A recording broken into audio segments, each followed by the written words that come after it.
So, you want to be a contractor.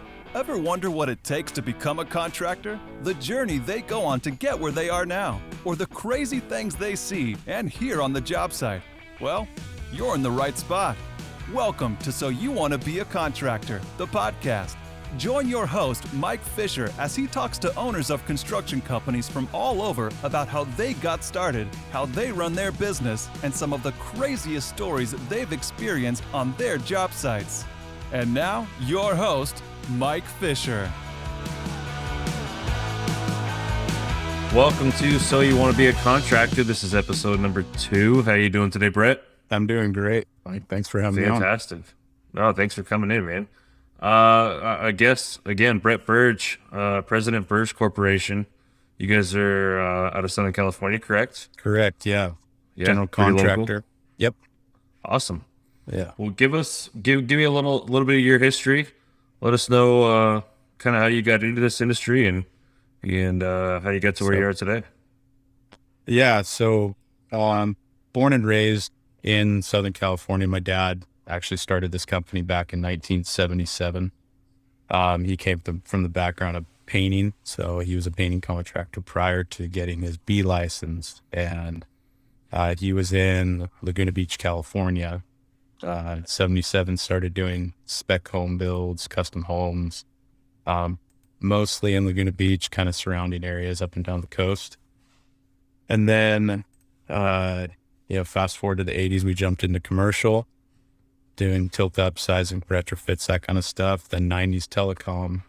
And then I was born in 86. So I'm a younger guy coming in, but I always knew I was going to be part of the family business. I'm kind of a heritage company for me. So I came on board full time about 11 years ago now. So pretty much out of college. Any siblings you had to battle with? No, I've got a sister. She's in Montana. I went to school up in Montana as well. University of Montana, the Grizzlies. So awesome. I had a good time up there, fishing, hunting, that kind of stuff. Yeah. But I always knew I was going to come back here. This is what I wanted to do, just growing up with, Legos, erector sets, that kind of stuff. It's just in my blood, watching my dad, throughout the years, just building some really, extraordinary projects. So I did, I worked summers and stuff while I was in high school, mainly in the field, did some administrative work, to help out print plans. I was back when plans were, we're printing 20, 30 sets and spending thousands of dollars on print just to get a bid out. So that was kind of the precursor to where I'm at now. I'd had kind of a different upbringing in the construction world. I didn't have as much field experience as I would like to, or as, most people would like you to have. So I feel like I didn't get that part, ironed out really. But what happened is, my dad, he's 75. He was looking to, pass the torch, or at least get ready to. So it was kind of fast track. I was in the field for about, 2 years. And then, that was sometimes off and on, doing some framing, concrete work, digging trenches, whatever I needed to do. So he actually had you boots on. You weren't just the supervisor watching, like he had you out there. Mm-hmm. Yeah, a lot of people thought I was a supervisor. Yeah, carrying sandbags, all the stuff, doing the BMPs. I was the grunt for a little bit, but I feel like you kind of have to, right? Especially coming in to kind of gain the respect if you know that you're going to be taken over at some point. Yeah, you definitely, and unfortunately in my situation, I didn't get to gain the respect for as long.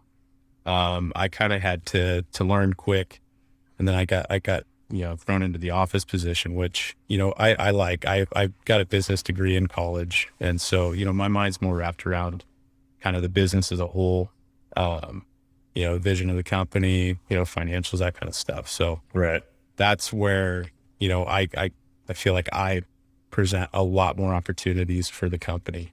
But yeah, it did, that in hindsight, I wish I was out in the field more just to gain more respect, but I didn't really have a choice. So, yeah, so it was a hard deal to come by in the company, especially since, we don't have a lot of turnover in the company. So a lot of the people who are employees here have been here for a long time. Our longest standing Right. employee has been with the company for the 45 years that we've been in Wow. business. And then we've got, 20 years, 13 years, so on and so forth. So, that's a tough pill to swallow, to have the son come up right behind Right. and try to, Right. exert some, leadership. So, but So yeah, the you past, kind of past few years, obviously, yeah. I mean, maybe speak to that a little bit, right? Because I mean, you said obviously you're in the field for a couple of years and you wish you had a couple more, but what was that mhm. transition period like for you, and how did you kind of navigate those waters? I just got thrown into it. It wasn't Yeah. really a transition period. We, one thing that we didn't have, which, I'd recommend anybody listening who's in a family business position, is really work on a succession plan. That's one thing we never had. And it's a tough deal, and it makes it really tough, between the relationships, whether it's mother, daughter, father, son, mother, son, that kind of stuff. It takes its toll. It doesn't seem like it at first, but you start to kind of peel back the layers of the company as you go, and it becomes difficult. So, Yeah. yeah, we didn't have a succession plan. It was more so, here, Brett, here's the keys to the palace. Let's do it. And I really had to learn. I started reaching out to people. I've got a business coach now, who's helped me a lot in the past few years. But it was really learning. Yeah. I learned so much more, being here and doing it on my own than, what my father had taught. It's not his Right. fault for that at all. It's, he was part of the hard knocks, you better, Well, you and better learn. teaching. If you don't know how to teach and you haven't been Yeah, taught how to teach, right? Like teaching is tough, just because it's I tough. mean, you don't know what you don't know, Exactly. and you don't know what that other person doesn't know. So and you don't want to spend every waking hour explaining, every single Hmm. aspect. But No. yes, I mean that's difficult for sure.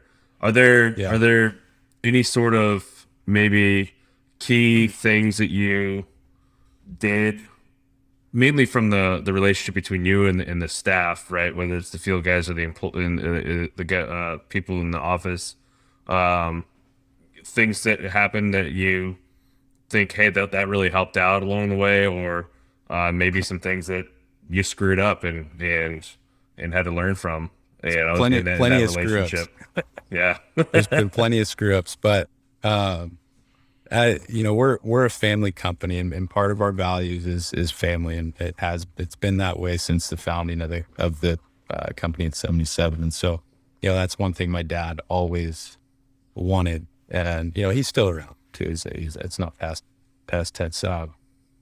Yeah, that's one thing he always wanted, and always, he instilled it in me, was, take care of everybody here. And so we've managed to be able to keep our staff small, and therefore we can kind of, we can act like a family. We argue at times like a family, but at the same time, we've got each other's backs. And so I made sure moving forward that didn't change at all, because that's a huge part of our foundation and our company, is the family aspect. So I made it sure to everybody, that I've got you.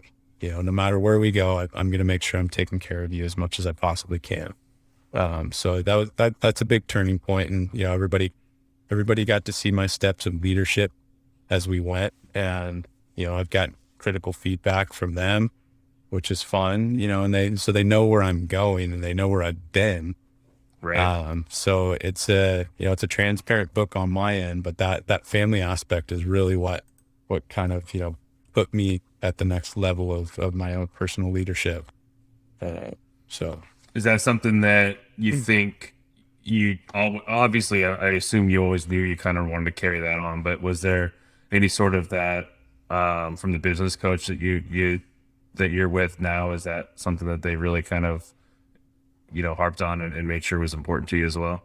yeah, at the very beginning of it, we sat down and we went through kind of what our values are in the company, because, we, in the past, we'd always been a referral based company. So we never needed any reason to build any, on paper, build any culture, marketing, branding, that kind of stuff. So, When I said I wanted to grow the company, we sat down and really kind of honed in on what our values are. You know, we're still working on them. Don't quiz me on my own values right now. But you know, Well, I they're one feel of like those things that are kind of fluid too, right? I mean, exactly. as things change and as you grow and as your staff changes, which obviously you've mentioned isn't a lot, but still, as they mature, things change. Correct. So, you know, family's number one, and, you know, honesty, trustworthiness, respect, communication. Those are some big ones for us. But yeah, it really kind of, with my business coach, that was first and foremost was the family aspect. And she wanted to make sure, because it really is important, you know, and I feel like when you go somewhere to work, you want to feel like you fit it. You know, you don't want to be just coming into the office and then leaving every day. You know, you want that family dynamic. So I think that's very important for us. And, you know, when I say I want to grow, I'm, you know, we're at 13 employees right now. And we run mainly as kind of like a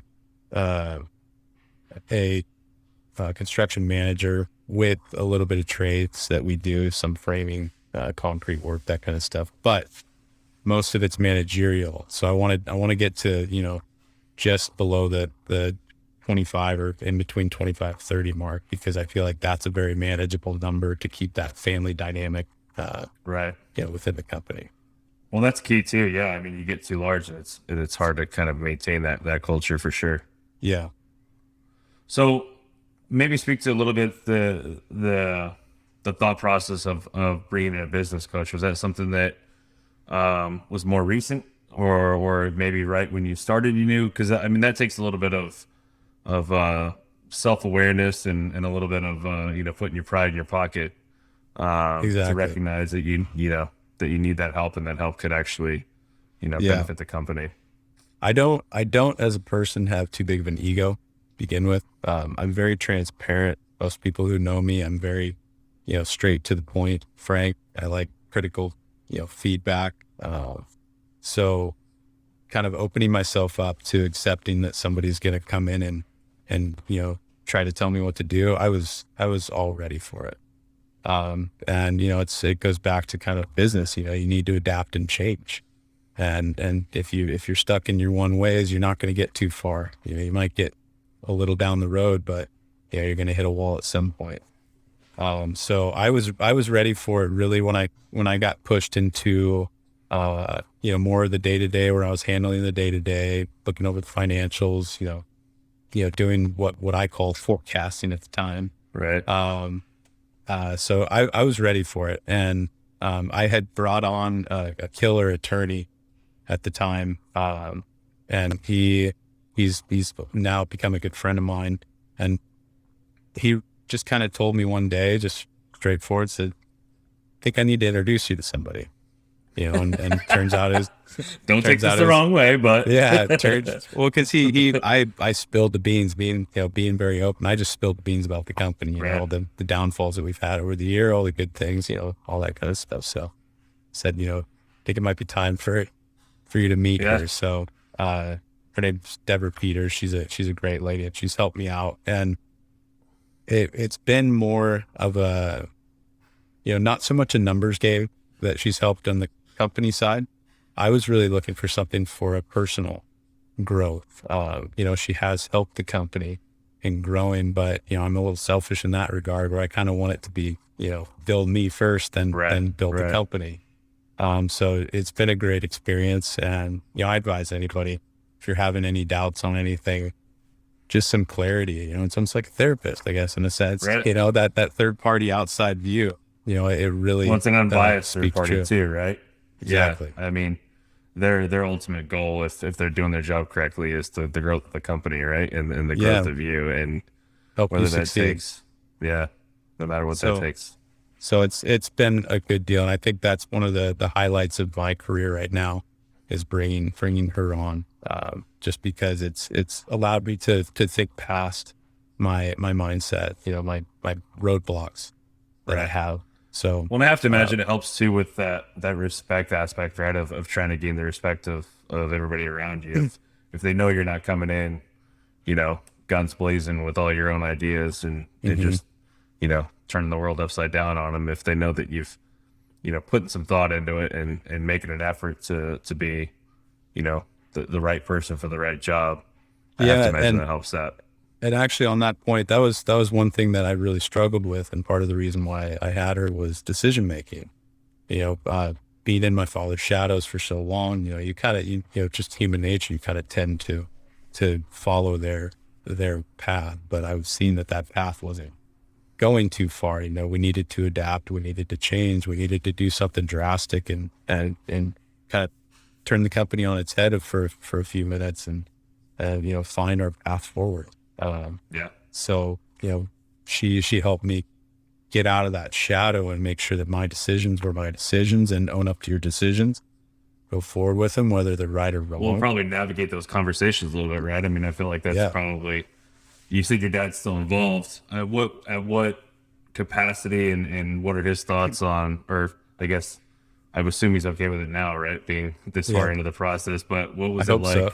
Kind of, what was it like at the beginning when you told him you had all these new ideas and wanted to grow? It was like talking to a wall. It's I always say, he was on cruise control, and if it ain't broke, don't fix it. That saying, Right. But again, it wasn't anything that was his fault. It was just how it was. And so, that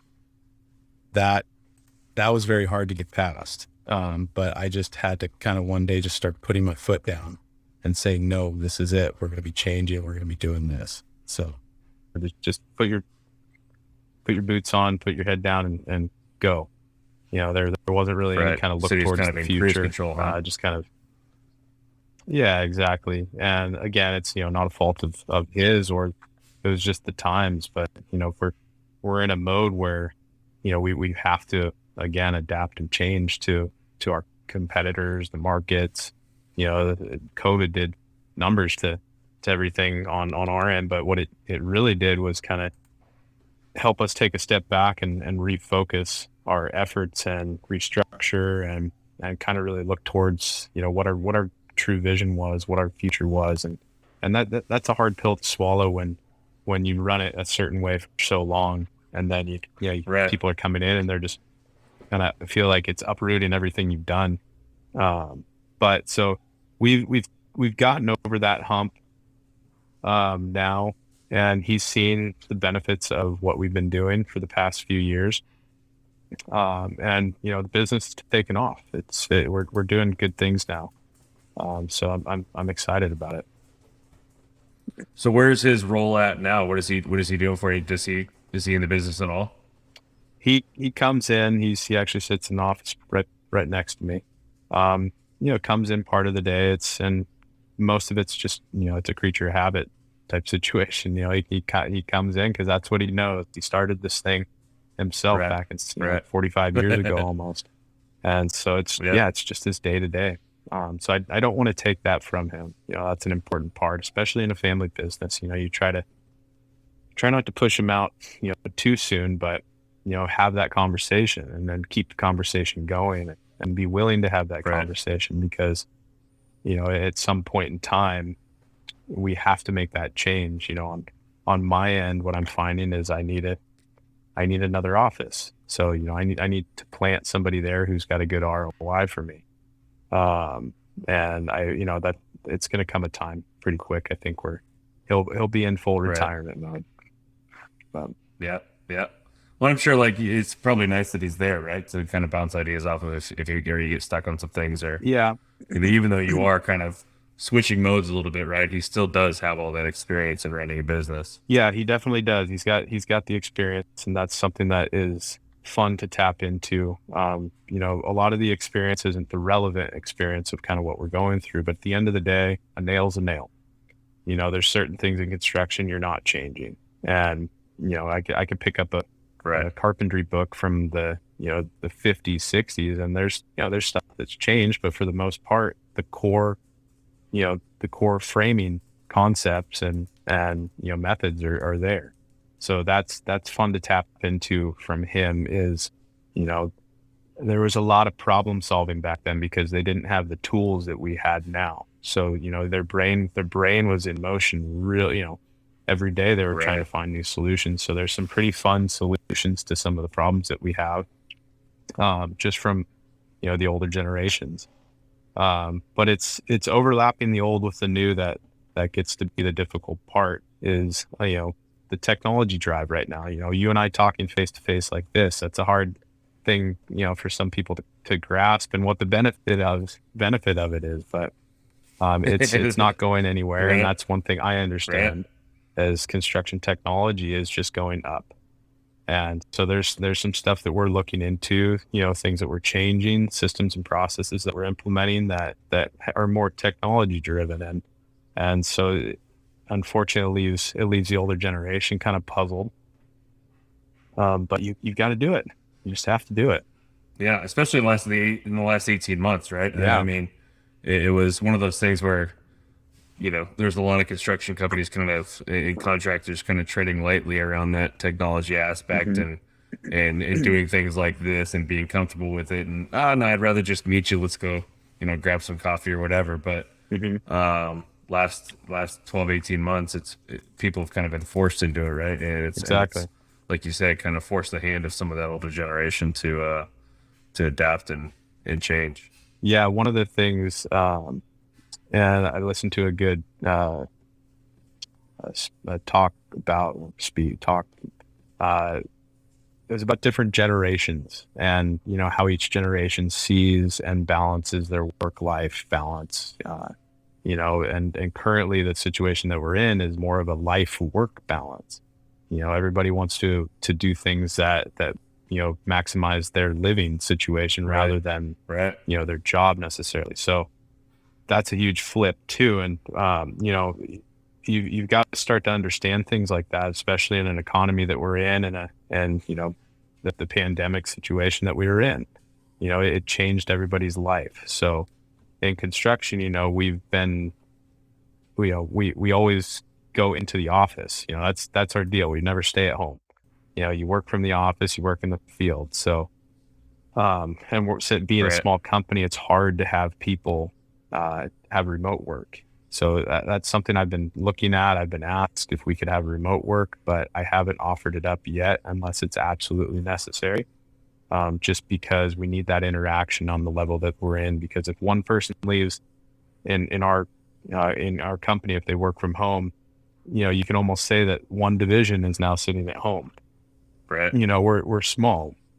Right. So, and then, how do you balance not at the office? Yeah. And how do you balance the guys in the field too? How do you tell the guys in the office, no, you can work from home, but the guys in the field are still, going doing the daily grind in the field.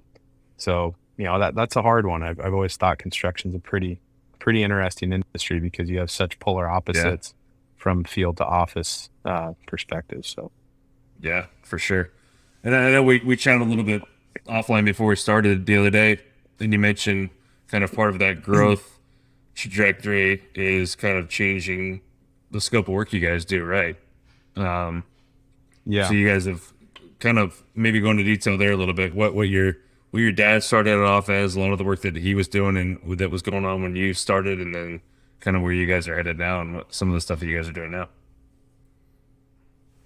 Yeah. So one thing that, the past holds true to the present is that we're unspecialized. And I say that in a positive manner because we've never been in just one category of construction. We've never just done TIs. We've never just done restaurants. We've done pretty much most projects that you can think of on a smaller scale. We did a hotel, done tilt-up buildings, we've done parks, restaurants, fire stations. We've done public works stuff, mostly private now. So, back when my dad started, like I was saying, we started in custom high-end residential on the coast down in Southern California. Then we jumped to commercial. We did some seismic retrofitting, like the Mission in San Juan.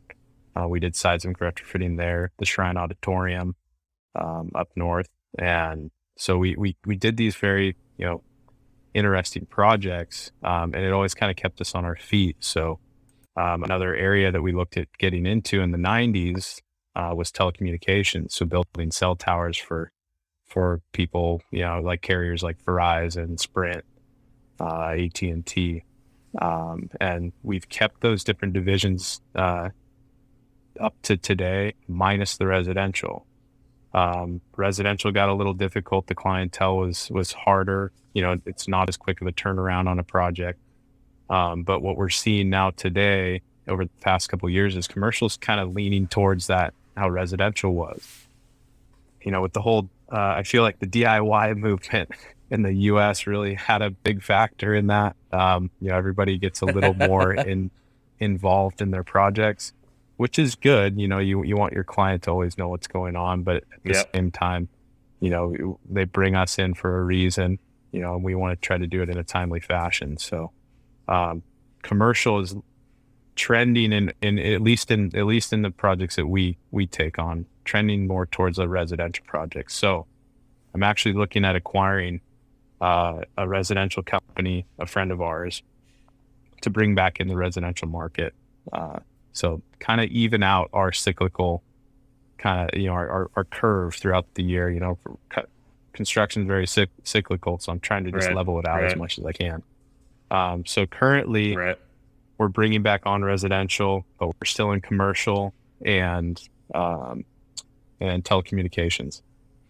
So what's it like from a project management standpoint if you've got, 1 month they're working on a house, and the next month they've got a hotel or a restaurant, and then the next month a telecommunication tower, a set of them. Like how does that work from a training standpoint and kind of a fluidity standpoint? I gotta imagine they're pretty well versed, right? Yeah, and I treat them as separate. So the telecom's its own division. So I've got guys who solely work in telecom. Commercial, I've got a guy who's our PM estimator solely for commercial. And the commercial side, I only need a couple projects a year. So we're not, I don't need to grow that division too big on the office, the management standpoint. Residential is kind of the same. I hired on a guy for commercial, and he's leaning more towards the residential now that we're bringing on a good field team for that. So I'm actually pushing him solely to residential. So I'm trying to keep him as separate as possible, not overlap, because once you get that overlap, then it kind of becomes a little bit of chaos. You start to get very confused on where people are at, where the projects are at, who's handling what. So keeping those roles defined to each division, as I call it, it has helped us, even on a small scale. So do you see yourself, when you say growing, do you see yourself growing from an employee standpoint and kind of self-performance, or is it just more of a management growth? It's a little bit of both. So the employee, like I was saying, I want to get around 25 to 30 employees. I think that's a very manageable level for us, going back to the family dynamic that we have. And also, running it lean and mean. Maximizing everybody's capacity, not to the point where they're stressed out, but just to the point where they're comfortable and you're really utilizing their knowledge. Because I'd rather train from within and make sure that somebody here can expand on their capabilities, expand on their knowledge, rather than going out and finding somebody new that just drags on more overhead. It's growth from, the personal, and in personal meaning my employees too, growing them, maximizing their capabilities, but growing the employee count is going to be something, just because the amount of work that we have coming up for next year. I'm already looking at a couple different superintendents for telecommunications. We're acquiring on the residential side. Let's see, I think he's got seven or eight guys. So, that'll come with mostly field staff. And so, we're going to be growing pretty quick. But I want to make sure it's manageable. And one thing that, being unspecialized in our markets, not really catering towards one specific niche, it allows us the opportunity to kind of, know the problems before they arise. So, sometimes when we jump on a commercial project, for instance, we'll go up against guys who know how to build, but they don't know the utilities portion of it. The underground work. We know both. So we're not uncomfortable in those situations. Right. So I can keep my staff lean because I don't, what I'm trying to say, I guess, is I keep my staff lean and maximize their capacity because we already know the problems, but bringing on somebody new from the outside, they're probably not going to know a lot of those solutions to those problems. So it makes it, gives me the capability of being more present in the project with my clients. Yeah. So you kind of spoke a little bit in the beginning about in the past not necessarily needing to kind of market yourself or brand yourself, or it was a lot of word of mouth. I have to imagine that was in contrast to kind of where you guys are at now. So what are some of those steps you've taken or some things you've done to kind of expand that portion of the business and business development? It started probably 5 years ago. I reached out to a good friend of mine, and I just basically said, look, I need to start my own network. We're in this gray area right now where my father's network's kind of, they're retiring and they're not investing anymore, and I need to really build mine. So she sat me down with a guy who introduced me to about 100 different people at one time, and it was a little overwhelming, but at the same time, drinking to the fire hose, huh? Yeah, exactly. So it put me in a different uncomfortable situation, which I was fine with, and it just kind of built from there. I started meeting new people from the people I had met from him. Just started, I joined a golf club here in San Juan and just started taking people golfing. And that was, that's a big deal. People like free golf. So yeah, it's always fun. Are you Bella Colina? Is that what it is? No, Marbella. Marbella. Okay. Yeah. Yeah. So I've met a lot of good people through there, and just networking, that's really kind of helped build our presence on my end. But then I more recently hired on a marketing company to do a lot more content, social, driven stuff. So we're actually in the process of doing that. So if you were to look at my LinkedIn page, you'll see a couple posts, but only a few likes because we're just barely hitting the ground running. Exactly. So developing. Yeah. No, I mean, I know where that's at, right? I had a previous podcast and we built it up and had thousands of followers and everything else. But when I moved to this new agency and wasn't smart enough about the ownership, and so now I've kind of started over. But yeah, it's a tedious process, man. It's definitely time consuming. No. Nothing you can cheat either. It's really got to be, kind of organic and it's a lot of getting yourself out there. What that's kind of shown me too is, we have internally our vision and where we want to grow the company, but really telling the public that, how do you refocus that? How do you put it on paper? Right. I could sit here and I could spew it all day, but I'm not necessarily good at writing it down on paper. So we're really working on the brand of Burge Corporation. And, I got into this business because I like to build things. I like to make sure that people are happy at the end of the day. When we leave a project, a big word that I use in this is it feasible? Is the project going to be feasible for our client? Since we're in the commercial world, that's kind of where I started. Is, everybody's running a business. So you don't want to sink the business before they can get the doors open, and construction costs. So that's a big thing that I'm trying to portray is, we're here to help. We're here to help the client. I want to make sure that you're satisfied at the end of the day. There's some, it's a learning curve on the clients and contractors, sorry to say, we don't have the best rap in the industry. It's not always a rainbows and butterflies conversation when you're having it. It's tough to try to sell somebody that, this is what it's going to actually cost you on the project. But, trying to build up that trust level is going to be, a huge part of what I'm going to be working on here. Because, like I said, we want to help. That's really the biggest thing is we want to make sure that they're happy at the end of the day, and whatever we can do to get them there, that's what I'm going to do.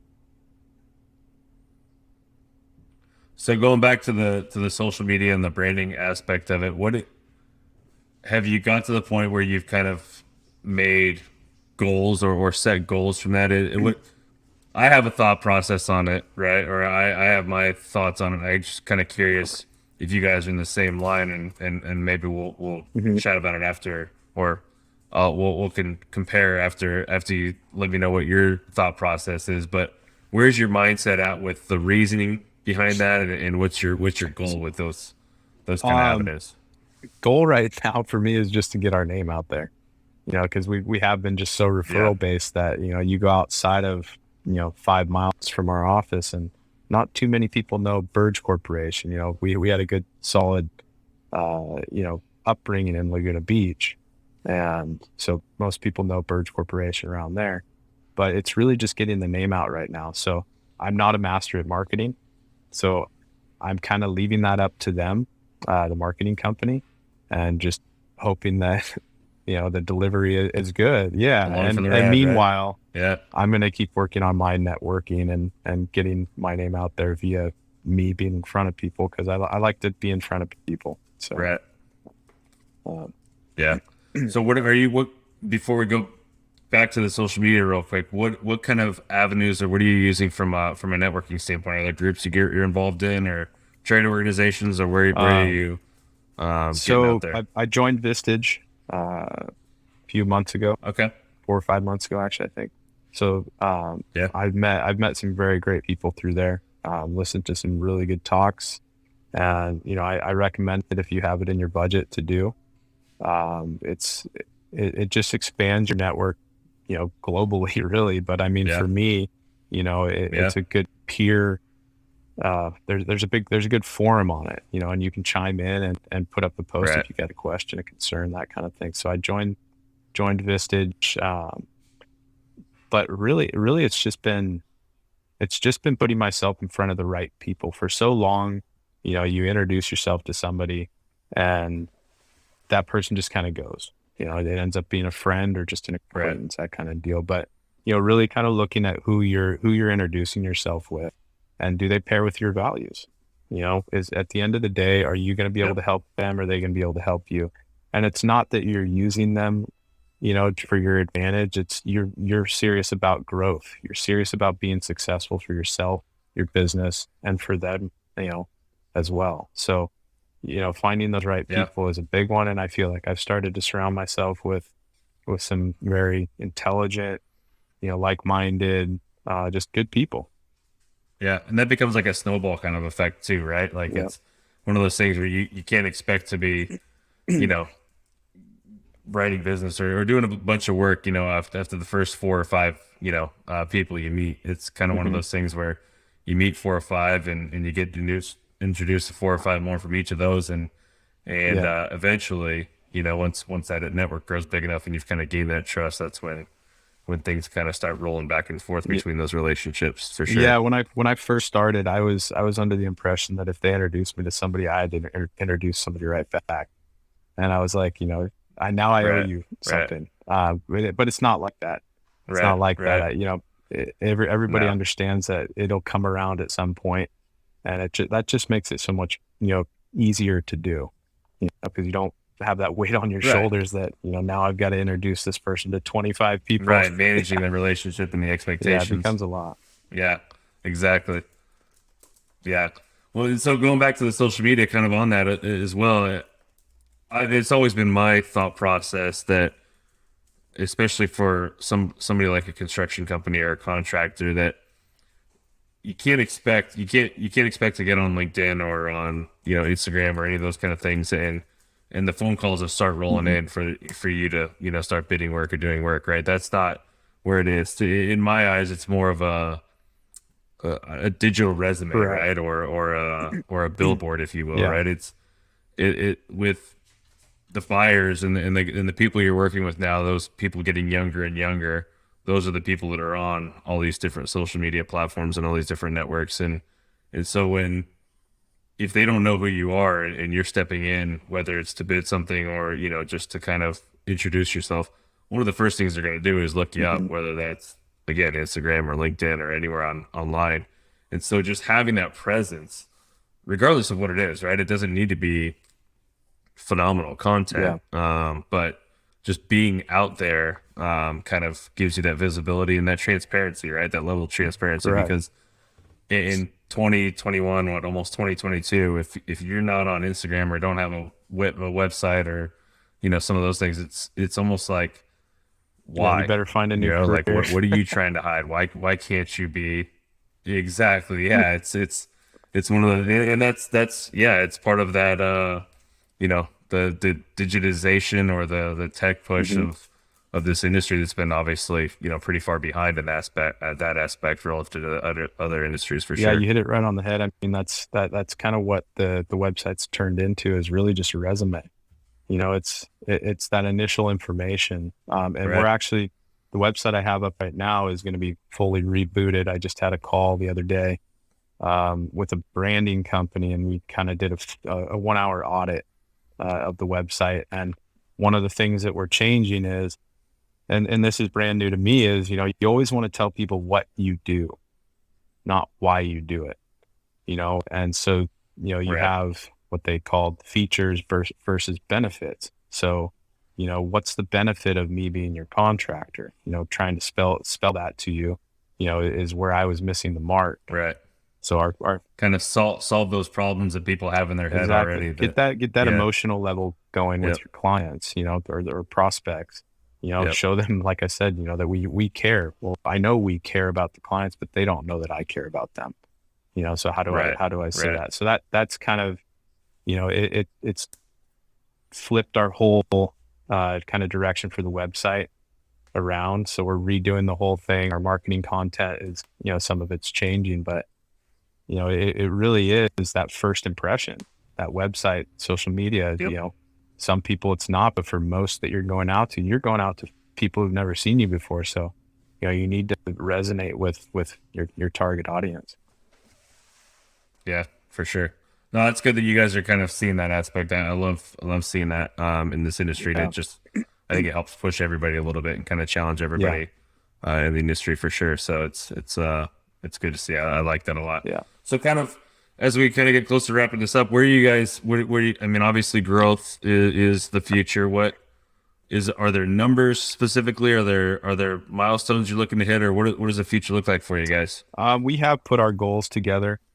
This year revenue, I think, is going to cap out around 8.5. And next year we're actually looking to almost double that. And it kind of sounds scary, but we already on the telecommunications side, you know, this past year, I'm super impressed with my team that I have on the telecommunications side, everybody, but, you know, specifically telecom right now, they kind of took the bull by the horns, this past year and solidified a lot of business for next year.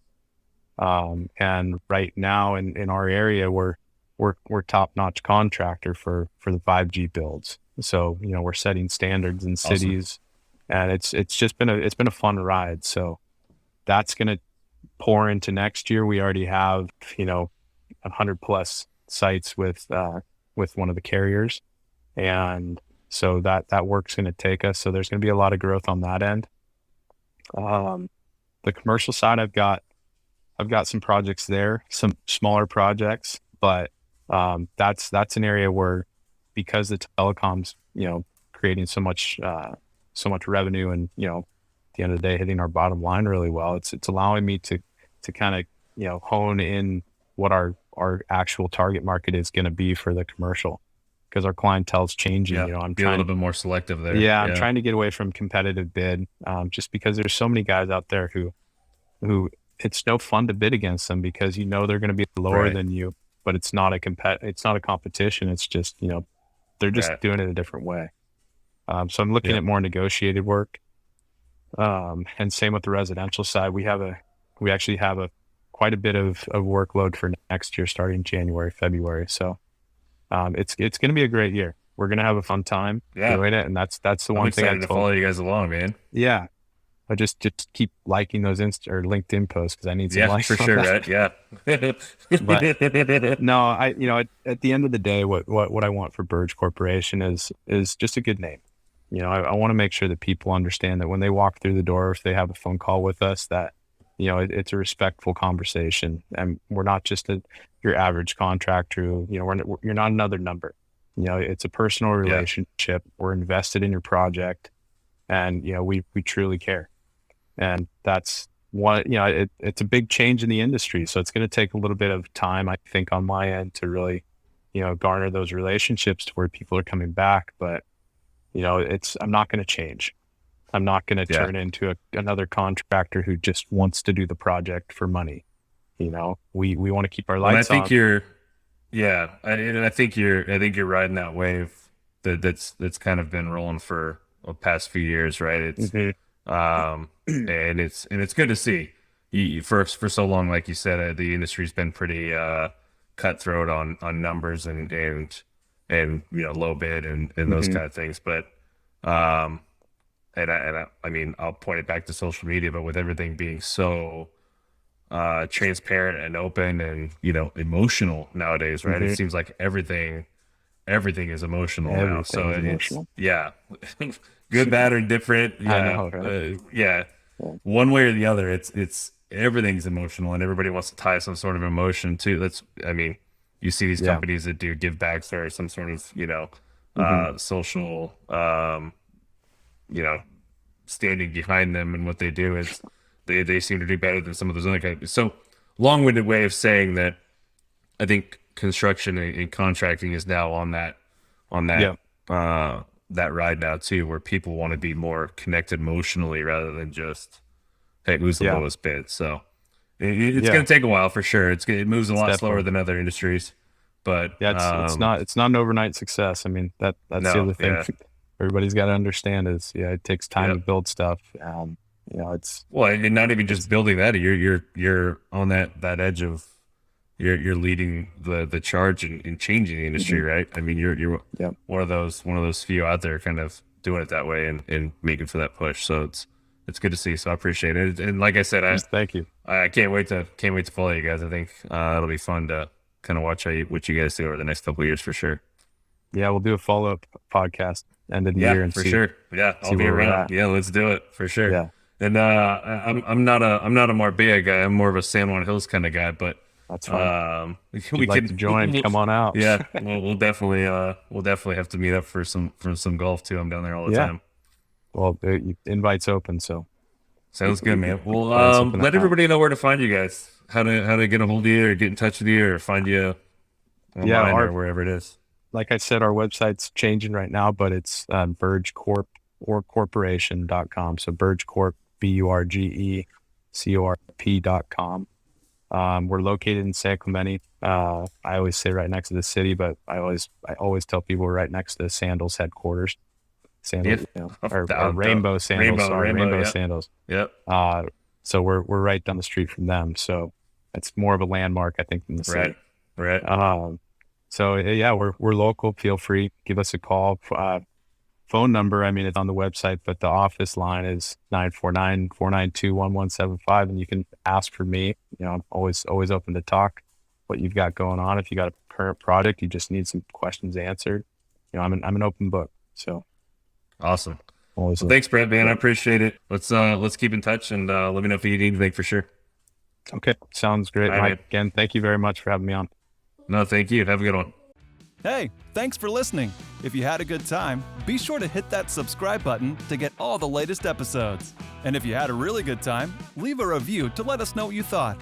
Until then, go gather some crazy stories on your job sites, and we'll see you next time on So, You Want to Be a Contractor.